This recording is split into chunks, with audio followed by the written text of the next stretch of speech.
हरे कृष्णा। आइए पाठ को आगे बढ़ाते हैं। उससे पहले हम श्री कृष्ण की और गुरु महाराज की वंदना करेंगे। ओम अज्ञानतिमिरान्धस्य ज्ञानाञ्जनशलाकया चक्षुरुन्मीलितं येन तस्मै श्रीगुरुवे नमः। श्रीकृष्ण चैतन्य प्रभु नित्यानंद श्री अद्वैत गदाधर श्रीवासादि गौरभक्तवृंदा। हरे कृष्णा कृष्णा कृष्णा हरे हरे, हरे राम राम राम हरे हरे। हरे कृष्णा। तो कृष्ण अर्जुन को क्या ज्ञान दे रहे हैं? अब श्री कृष्ण ने बोला था अर्जुन को लास्ट एपिसोड में कि तुम जो सकाम कर्म वाले लोग हैं, सकाम कर्म के द्वारा कुछ ना कुछ धर्म कार्यों में लगे हैं, उन्हें भी रोको मत। उन्हें भी एकदम से ये मत बोलो कि इसको छोड़ो और भक्ति में आओ, घर बार छोड़ो हरिद्वार चलो, एकदम से उनको नहीं बोलो। उनको सकाम कर्म करने दो। धीरे धीरे धीरे धीरे उनकी भक्ति बढ़ने लगेगी, तब उनको धीरे धीरे भक्ति में लेके आओ, तब वो भक्ति में प्रवृत्त हो पाएंगे। एकदम से अगर उन्हें आप रोक दोगे तो वो कंफ्यूज हो जाएंगे और वो क्या पता सब कुछ छोड़ दें। तो नारियल का एग्जाम्पल इसके लिए लिया गया था। अब आगे बढ़ते हैं। हरे कृष्णा। प्रकृतेः क्रियमाणानि गुणैः कर्माणि सर्वशः अहंकार विमूढ़ात्मा कर्ताहमिति मन्यते। हरे कृष्णा। जीवात्मा अहंकार के प्रभाव से मोहग्रस्त होकर अपने आप को समस्त कर्मों का कर्ता मान बैठता है, जबकि वास्तव में वे प्रकृति के तीनों गुणों द्वारा संपन्न किए जाते हैं। हरे कृष्णा। ये श्लोक बहुत इंपॉर्टेंट है। इसमें भगवान कह रहे हैं कि जीवात्मा अपने आप को डूअर मान लेता है, अपने आप को कर्ता मान लेता है, जबकि सभी कार्य प्रकृति के तीनों गुणों द्वारा संपन्न किए जाते हैं। तो इसका मतलब क्या हुआ? ये श्लोक हमारी सक्सेस और फेलियर से रिलेटेड है। हम कहते हैं ना कि इतने साल हो गए मुझे मेहनत करते हुए, सफलता नहीं मिलती, उसको मिल गई मुझे नहीं मिलती, या फिर जिसको मिल जाती है yes yes yes I have done it, मैंने इच्छा की थी, मैंने उसके ऊपर कर्म किया, तब मुझे ये चीज मिल गई। But you are wrong. अगर जो व्यक्ति ऐसा कहता है वो गलत है। इंसान अकेला डूअर नहीं होता, इंसान अकेला कर्ता नहीं होता। श्री कृष्ण यहाँ पर स्पष्ट कर रहे हैं। अब किसको सफलता मिलती है और किसको नहीं मिलती, और वो क्यों मिलती है और वो क्यों नहीं मिलती है, वो सब इस श्लोक में हमें बता दिया जा चुका है। तो अगर हम मानते हैं कि इंसान डूअर है, हम ही करता है, तो वह गलत है। भगवान यहाँ पर कह रहे हैं कि इंसान कौन है? इंसान है जो इच्छा करता है, जिज्ञासा कर सकता है, जो कि डिजायर कर सकता है, जो कि मुझे ये चीज चाहिए। तो उससे ऊपर क्या होगा? यानी कि सोल ने इच्छा की, सोल वास्तव में डूअर है, लेकिन अकेला सोल डूअर नहीं है, अकेली आत्मा या अकेले हम करता नहीं है। हमारे से ऊपर मटेरियल नेचर है, प्रकृति के तीन गुण हैं जो किस पर आधारित होते हैं? लॉ ऑफ कर्मा पर आधारित होते हैं। यानी कि कर्म बंधन यहाँ पर कार्य करेगा कि हमने पहले पिछले जन्म में या किसी और जन्म में या इस जन्म में क्या कर्म किए थे, जिसका फल हमें अब मिलेगा, वो इस जगह पर लागू होता है। तो वो इंसान को प्रेरित करते हैं कि आप ऐसा कर्म कीजिए, आपको ऐसा फल मिल जाएगा। इन तीन गुणों की वजह से ही इंसान कोई कर्म कर पाता है। इससे ऊपर जो थर्ड एंटिटी है जो इस कर्म के अंदर लागू होती है कि जो करता है वो कौन है? वो स्वयं भगवान है, सुपर सोल। तो सुपर सोल का कार्य क्या है? वो अप्रूविंग अथॉरिटी है, जो अथॉरिटी देती है कोई कार्य संपन्न करने के लिए। अब यहाँ पर तीन कर्ता हो गए, एक खुद हम यानी कि आत्मा, दूसरा प्रकृति के गुण मटेरियल नेचर, और तीसरा स्वयं भगवान सुपर सोल। अब यहाँ पर तीन कर्ता हो गए हैं। तो इंसान कहता है ना कि मैं ही करता हूं, मैंने ही सब कुछ किया है। भगवान कह रहे हैं कि वो विमूढ़ आत्मा है, वो करता नहीं है, प्रकृति के गुणों द्वारा उसके कर्म संपन्न किए जाते हैं।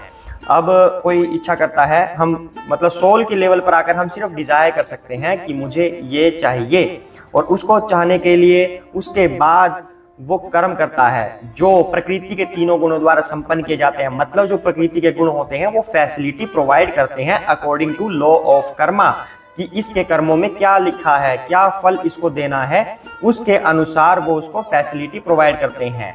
एग्जाम्पल के लिए, उदाहरण स्वरूप, अगर किसी की इच्छा होती है, डिजायर की, सोल ने डिजायर की कि मैं अपने व्यापार को करूंगा, मैं व्यापार करूंगा और उसको बढ़ाऊंगा, तो अगर उसके कर्मों में वो चीज लिखी है कि हाँ ये व्यापार करेगा और उसको बढ़ाएगा, तो लॉ ऑफ कर्मा यानी कि मटेरियल नेचर, प्रकृति के तीनों गुण जो होते हैं, वो इंसान को फैसिलिटीज प्रोवाइड करते हैं कि आसानी से उसको जगह मिल जाएगी, आसानी से उसको लोन देने वाले मिल जाएंगे, मतलब उसका सारा काम जो व्यापार करने के लिए होता है वो सब आसानी से होता जा रहा है।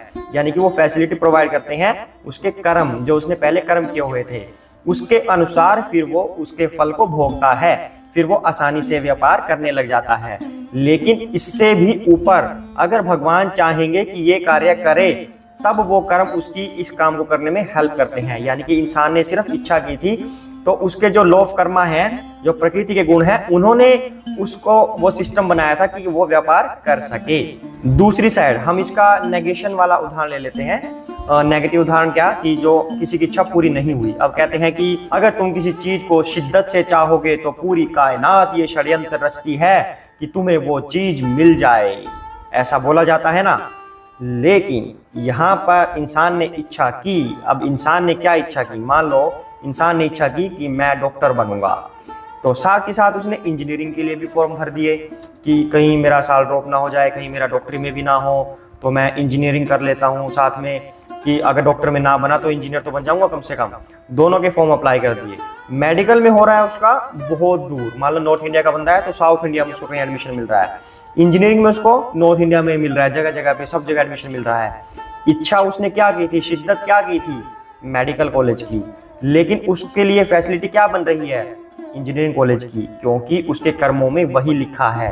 तो वो लास्ट में क्या करेगा, भाई इतनी दूर कौन जाएगा मेडिकल कॉलेज में, इंजीनियरिंग कॉलेज में एडमिशन ले लेते हैं। शिद्दत से तो उसने चाहा था मेडिकल, लेकिन शिद्दत वाला उसको मिला नहीं मिला। जो प्रकृति के गुणों ने उसको फैसिलिटी प्रोवाइड की, जो उसके कर्मों में लिखा था, वो उसको मिल रहा है। अब वो इंजीनियरिंग कर रहा है।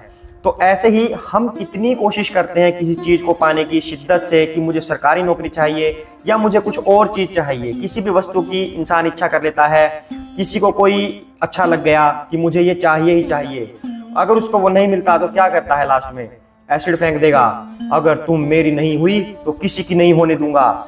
उसकी तो नहीं हुई ना, शिद्दत से तो चाहा था। अब कहते हैं कि अगर तुम किसी चीज को शिद्दत से चाहते हो तो पूरी कायनात उसे तुमसे मिला देती है।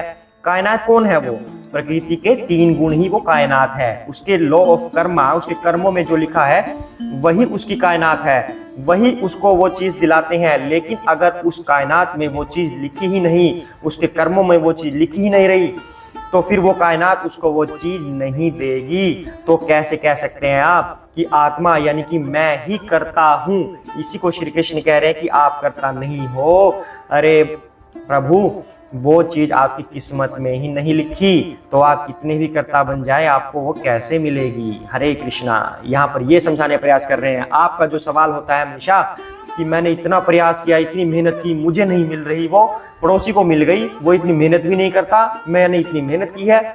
जब हमारे वो चीज कर्मों में नहीं होगी तो फिर हमें वो प्रकृति के तीन गुण उस चीज को करने के लिए कैसे आज्ञा देंगे, कैसे फैसिलिटी प्रोवाइड करेंगे।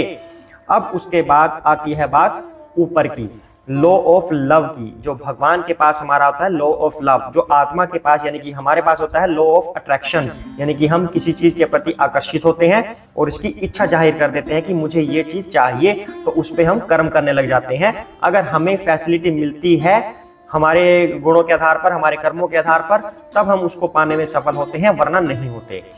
अब बात होती है भगवान के लेवल पे। वहां क्या होता है, लॉ ऑफ लव, यानी कि भगवान का नियम वहां पर चलता है। अगर इंसान भगवान के प्रति श्रद्धालु है, अगर इंसान भगवान से प्यार करता है, यानी कि भगवान के साथ उसका लिंक बन गया, then role of law of karma is exploited. तब ये वॉयलेट हो जाएगा, तब इसका रोल खत्म हो जाएगा, तब लॉ ऑफ कर्मा वहां पर काम नहीं करेगा, क्योंकि उसका लिंक डायरेक्ट भगवान से हो चुका है। अब अगर उसके कर्मों में कोई चीज मिलनी लिखी भी हुई है, लेकिन वो भगवान के प्यार के विरुद्ध है, भक्ति के विरुद्ध है, तो भगवान उसको कांटा मार देंगे, वहां पे क्रॉस कर देंगे कि ये चीज इसको नहीं देनी। यानी कि भगवान उसको फिर वही चीजें देंगे जो उसकी भक्ति के अनुकूल है, प्रतिकूल चीजों को वहां से हटा देंगे, चाहे उसके कर्मों में वो चीज लिखी हो।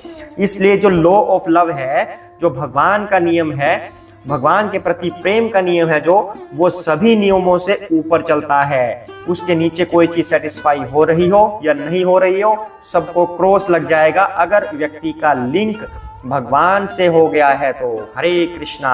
आशा करते हैं यहाँ पर आपको सभी प्रश्नों के उत्तर मिल गए होंगे जो हमारी जिंदगी में अक्सर होते हैं। अभी भी अगर आपके कोई प्रश्न रहते हैं इससे रिलेटेड तो आप हमको कमेंट कर सकते हैं, हमें मेल कर सकते हैं। आपके पास हमारे सभी तरह के कॉन्टैक्ट नंबर्स हैं, तो आप पर्सनली भी पूछ सकते हैं। हरे कृष्णा। आगे बढ़ते हैं। तत्त्ववित्तु महाबाहो गुण कर्म विभागयोः गुणः गुणेषु वर्तन्ते इति मत्वा न सज्जते। हरे कृष्णा। हे महाबाहो, भक्ति भावमय कर्म तथा सकाम कर्म के भेद को भली भांति जानते हुए जो परम सत्य को जानने वाला है, वह कभी भी अपने आप को इंद्रियों में तथा इंद्रिय तृप्ति में नहीं लगाता। हरे कृष्णा। कृष्ण यहाँ पर क्या कह रहे हैं कि दो तरह के कर्मों को जो जान गया कि भक्तिमय कर्म कौन से होते हैं और सकाम कर्म कौन से होते हैं, जिसको इसका ज्ञान हो गया तब वह अपने आप को इंद्रियों में तथा इंद्रिय तृप्ति में नहीं लगाता। जैसे अब इंसान को पता लग गया कि जो भगवान का लॉ है, भगवान का नियम है, अगर हमारा कनेक्शन भगवान से हो गया तब हमें किसी और चीज की आवश्यकता नहीं रहेगी। तो जो कर्मों के नियम है वो खत्म हो जाएंगे, प्रकृति के तीनों गुण खत्म हो जाएंगे, इंसान तीनों गुणों से ऊपर उठ जाएगा। जो इंसान प्रकृति के तीनों गुणों से ऊपर उठ गया, इसका मतलब उसकी भगवत प्राप्ति निश्चित है। तो यही यहाँ पर कह रहे हैं कि जिसको दोनों में पता चल गया कि सकाम कर्म करने से क्या होगा कि मैं विषयों के प्रति आसक्त हो जाऊंगा, मैं भोग करूंगा। सकाम कर्म ये होते हैं कि मुझे ये चीज मिल जाए, मुझे वो चीज मिल जाए। और भक्तिमय कर्म क्या होगा कि मुझे सिर्फ और सिर्फ मेरे कृष्ण मिल जाएं, मुझे सिर्फ मेरे भगवान, मेरे स्वामी, मेरे प्रभु मिल जाएं, जो मेरे सब कुछ हैं, जिनका मैं पुत्र हूं, वो मेरे पिता हैं, मुझे वो मिल जाएं। जिसको ये बात पता लगी तो उसको सांसारिक चीजें क्या अच्छी लगेंगी, तब वह अपने आप को इन चीजों में नहीं लगाएगा। ये यहाँ पर श्री कृष्ण कह रहे हैं। अर्थात हमें भगवान की प्राप्ति के लिए ही इच्छा करनी चाहिए। जो हमारी डिजायर है, जो लास्ट श्लोक में हुई थी, वो भगवान के लिए होनी चाहिए, ना कि संसारिक वस्तुओं के लिए।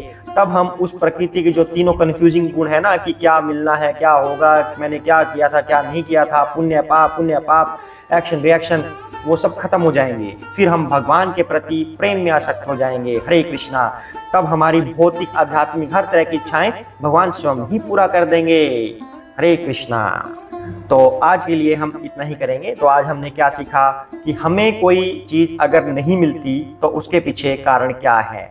अगर हम किसी चीज के प्रति इतनी मेहनत करते हैं, बहुत ज्यादा मेहनत करते हैं, लेकिन हमें नहीं मिलती, इसका मतलब हमारे कर्मों में वो चीज नहीं लिखी, तो हम व्यर्थ ही उस पर मेहनत करते जा रहे हैं। और यह हमें थोड़ी सी मेहनत के बाद पता चल जाता है कि हमारे साथ कंडीशंस हैं जो फेवरेबल बन रही हैं या नहीं बन रही। तो कहते हैं कि पूरी शिद्दत के साथ उस चीज को चाहो, पूरी मेहनत लगा दो, 100% लगा दो, 200% लगा दो, दिन रात एक कर दो, तब तुम्हें वो चीज मिलेगी। लेकिन भगवान यहाँ पर कह रहे हैं कि आप, अगर आपकी किस्मत में नहीं है तो आप जो मर्जी कर लीजिए। आप करता अकेले नहीं है, करता तीन है। आप खुद करता है, प्रकृति के गुण करता है, जो कहते हैं कि कर्मों के नियम होते हैं, आपके कर्मों में लिखा है, वो भी करता होती हैं। थर्ड, भगवान करता होती हैं। भगवान अगर किसी चीज की अप्रूविंग देते हैं तो आप उस काम को कर सकते हो या उस फल को पा सकते हो। अगर भगवान की उसमें अथॉरिटी नहीं है तो आप उस चीज को नहीं पा सकते। तो कितनी भी मेहनत कर लीजिए, तो अगर आपको मेहनत करते करते आपको लगता है कि कंडीशंस हमारे फेवरेबल हो रही हैं, इसका मतलब समझ जाइए कि हाँ, आपकी किस्मत में वो चीज है। अगर कंडीशंस अनफेवरेबल बन रही हैं तो इसका मतलब आप कुछ मेहनत और करके देख लीजिए कि अगर वो कंडीशंस फेवरेबल बन रही हैं, अगर तब भी नहीं बनती, इसका मतलब वो आपकी किस्मत में नहीं लिखा। उस पर व्यर्थ मेहनत अब मत कीजिए। व्यर्थ मेहनत करके आपका टाइम ही वेस्ट होगा। इससे बेटर है आप अपना लक्ष्य चेंज कर दीजिए, किसी और लक्ष्य पर अच्छी तरीके से काम करके देखिए, उसमें आपको सफलता अवश्य मिलेगी। हरे कृष्णा। तो सभी साथ में बोलेंगे, जय श्री कृष्ण चैतन्य प्रभु नित्यानंद श्री अद्वैत गदाधर श्री वसादि गौर भक्त वृंदा। हरे कृष्ण कृष्ण कृष्ण हरे हरे, हरे राम राम राम हरे हरे। हरे कृष्णा।